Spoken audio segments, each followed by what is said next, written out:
in hai bữa mình cho sinh cha thành tàu cạn bung yếu cho sinh cha in hai nên xuất cảnh như bữa y tàu mình thành như bữa sáng bữa cho sinh cha bây giờ béo yếm hoa hoa vơ hoa mày chỉ nó béo vơ quả này hoa vơ tăng sẽ bữa mình thằng này như này cho sinh cha tại mình thằng này sẽ chiếu bún bún than của tài mạng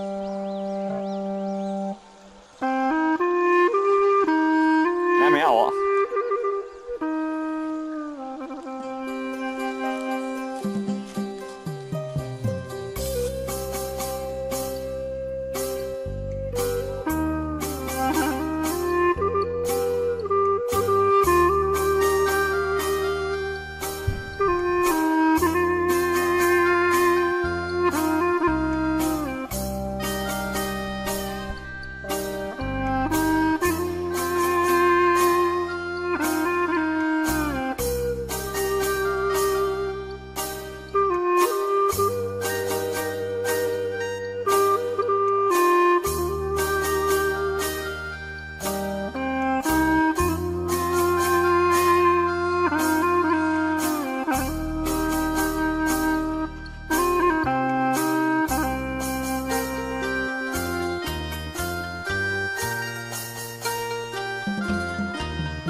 dưới cắt ở 56 năm ấy. Thế tôi để đây đi xong rồi.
các bây giờ này bắt vui của làm bạc tốt của chiều ngày hôm nay được thành công các một lần nữa xin được trân trọng kính mời các quý vị các tân binh quý gần xa các cô bác và các cô dì các cô toàn thể bạn bè nam nữ thanh niên ưu tú chúng ta hãy đặt nhạc chơi nhạc nước để trở vào để chúc mừng gia đình để chuẩn bị chúc phúc cho cô dâu và chú rể của chiều ngày hôm nay xin được trân trọng kính mời và xin kính mời